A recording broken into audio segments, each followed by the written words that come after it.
Okay, sorry my blurry eyes. It's like 1:30 in the morning.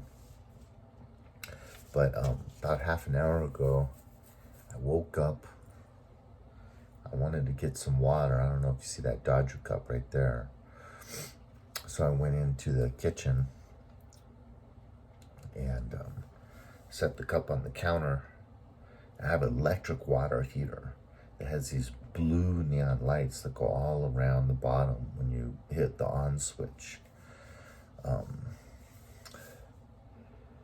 I set it down on the counter about maybe 8 inches from that water heater, and it turns on. And you can burn it out really quick with no water if there's no water in there, which was the case. So there's no way I would have turned it on without a habit or something. Literally just walked in, just barely set the cup down about 8 inches from the water heater, and the water heater turned on its own. This is a very button that when you turn it on, it takes a little bit of force and it makes a loud click. It's either on or off. There's no in between. And it's not like setting the cup down could turn it on or anything. And then if you look at that video, no one commented. I thought someone would, but because I mentioned in the title, dealing with toxic behavior. If you look at that video and then in parentheses it says, 2 orbs fly past me in video. And the timestamp is 12:17 is the first one that goes by really fast. So I'm sitting right here and you see it fly by behind me. And then there's another one at 13:44 that goes by slower. And so I already knew there was paranormal activity in this apartment, but now that clearly, because that would have, if that was left on, I'm not sure if it would turn off before it burnt it out and just ruined it. Because like when you're heating water, once the water's been bubbling for like 20 seconds, it turns off on its own. But so as a Catholic, we believe that, most Protestants don't believe in any paranormal activity that isn't demonic because of that one scripture that says that, once you're dead, you're dead.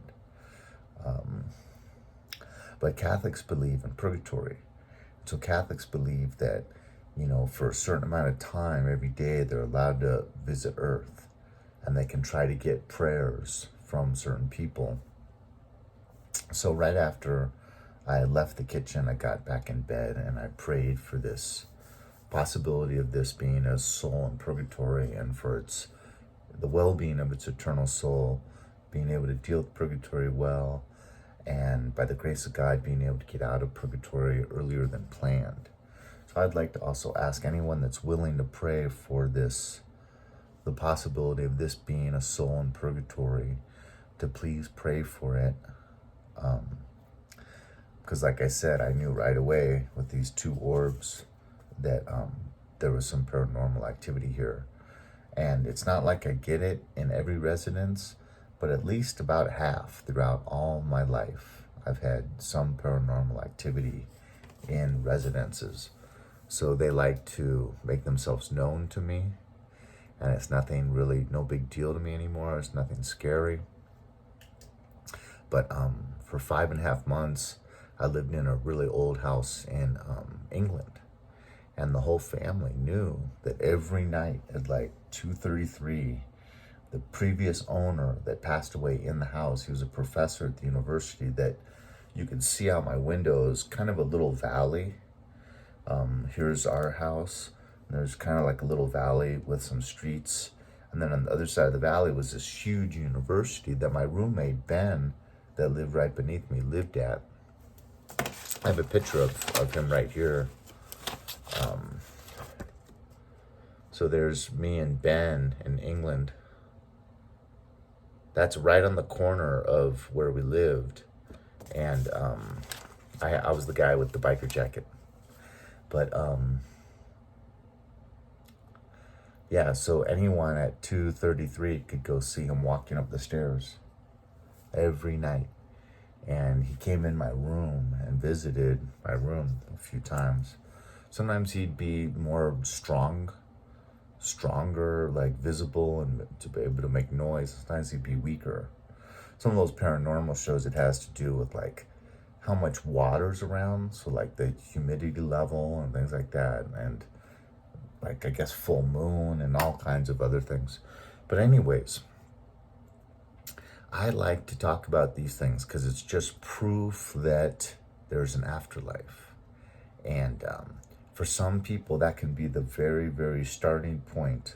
That acceptance of there is an afterlife can be the acceptance of the beginning of their acceptance of, okay, well, maybe I should prepare for this, right?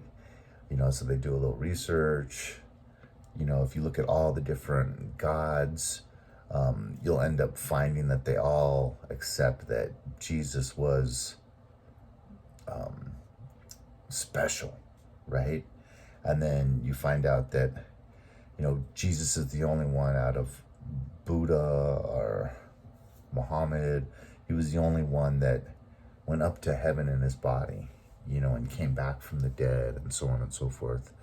And that, he said clearly several different times that, he is the Son of the Father and basically the second person of the Holy Trinity. But anyways, there you have it. I have that request to please pray for this spirit. And God bless.